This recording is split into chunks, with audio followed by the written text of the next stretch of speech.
Bismillahirrahmanirrahim.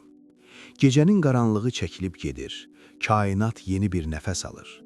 Bu an sübh vaxtıdır. Bu elə bir vaxtdır ki, Allahın rəhmət qapıları sonuna qədər açılır. Peyğəmbərimiz sallallahu aleyhi və alihi və səlləm buyurur: Sübh namazının 2 rükəti, yəni sünnəti, dünyadan və onun içindəki hər şeydən daha xeyirlidir.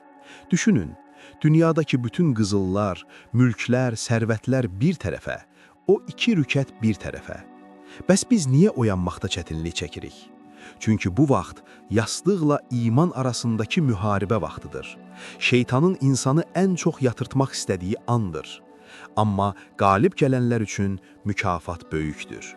Bugün sizə kasıb mühacirlərin qazandığı o milyonluq savabın sirrini açacağam.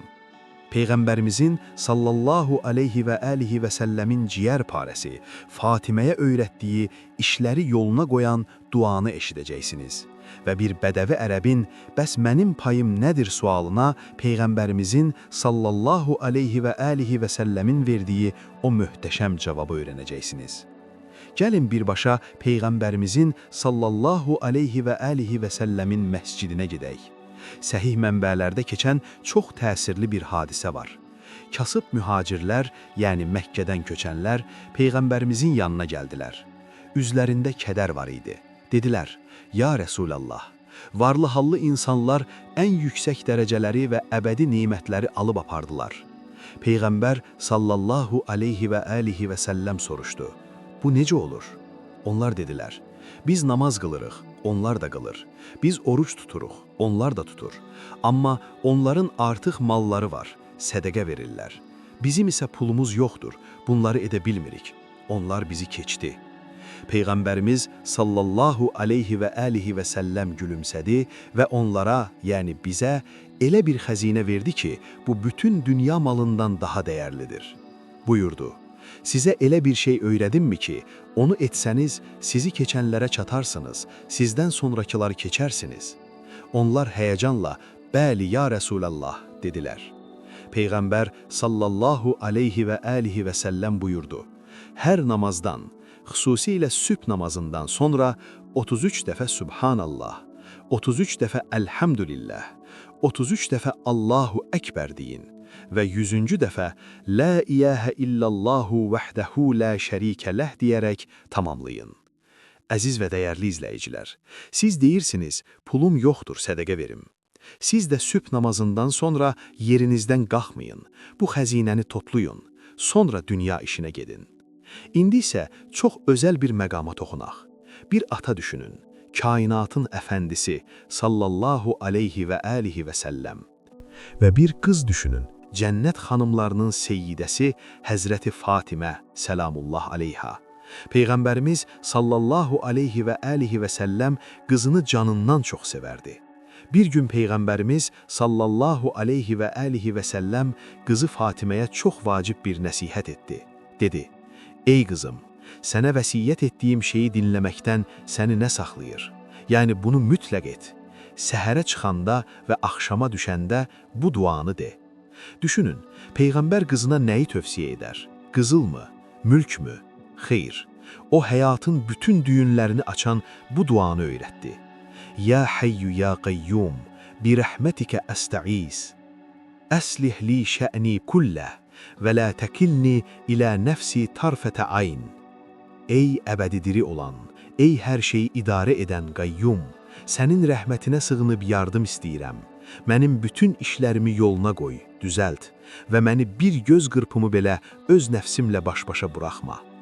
Əziz və dəyərli izləyicilər, səhər oyananda işləriniz çox, beyniniz qarışıq, problemlər üst-üstə gəlir.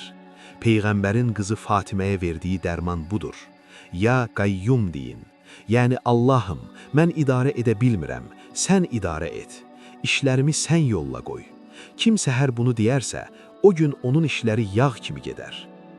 İmam Əli əleyhissalam hikmət dəryası, o sübh vaxtının önəmini belə izah edir. Allah ruziləri sübh azanı ilə günəş doğuşu arasında paylayar. Kim bu vaxt yatarsa, ruzisinin bərəkətindən məhrum olar. Bir gün İmam Əli əleyhissalam insanların səhər tezlən dünya işlərinə qaçdığını, amma məscidlərin boş olduğunu gördü.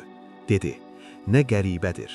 İnsanlar müvəqqəti ruzi üçün yuxularını qurban verirlər, amma əbədi ruzi, Allahın razılığı üçün 10 dəqiqə ayırmırlar.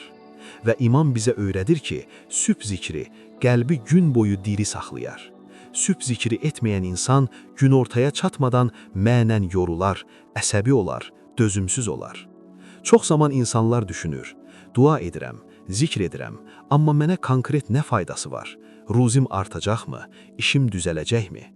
Səhih Müslimdə keçən bu hadisə tam sizin üçündür. Bir gün səhradan gələn bir bədəvi ərəb Peyğəmbərimizin yanına gəldi. Dedi, ya Rəsulallah, mənə elə kəlmələr öyrət ki, mən onları söyləyim və xeyir tapım. Peyğəmbərimiz sallallahu aleyhi və alihi və səlləm ona 5 möhtəşəm zikr öyrətdi. De, la ilahə illallahu vəhdəhu la şərikə ləh. Allahu əkbər kəbira, vəlhamdülillahi kəthira, subhanallahi rabbil aləmin, la havlə və la quvvətə illə billəh de. Bədəvi ərəb barmaqları ilə bu sözləri saydı.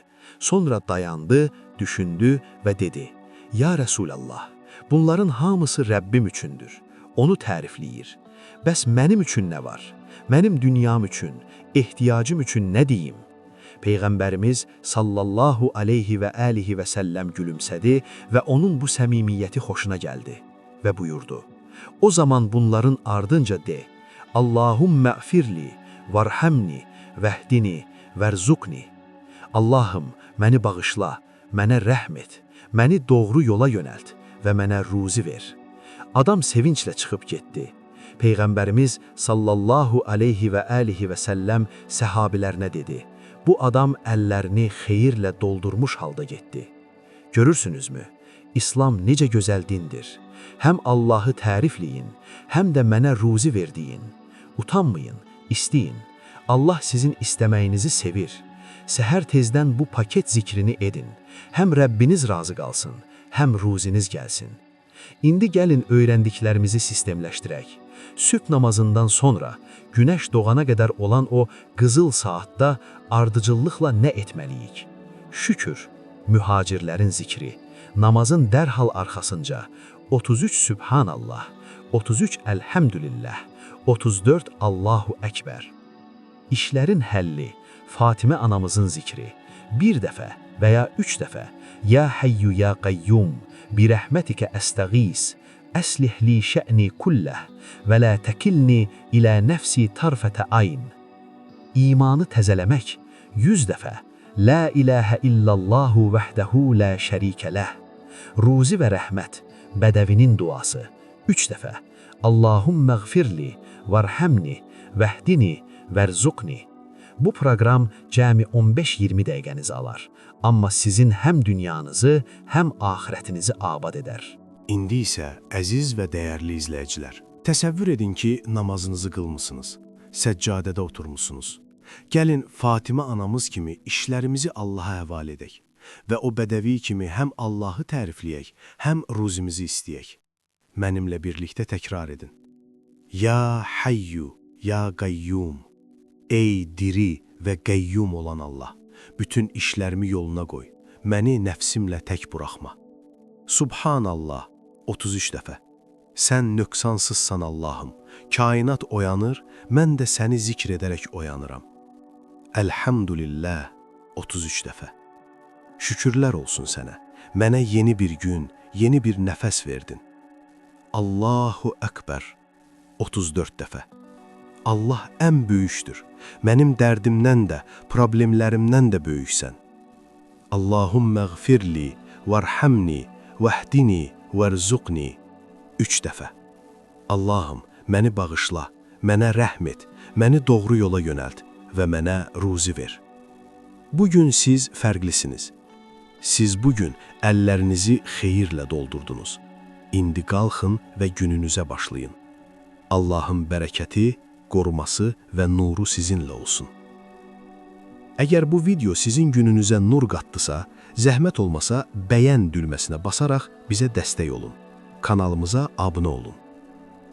və rəy bölməsində günə bismillah demək üçün bunu yazın. Ya Fəttah, xeyir qapılarını üzümüzə aç. Sübhünüz xeyirli, ruziniz bərəkətli, qəlbiniz zikirli olsun. Hələlik Allah amanında.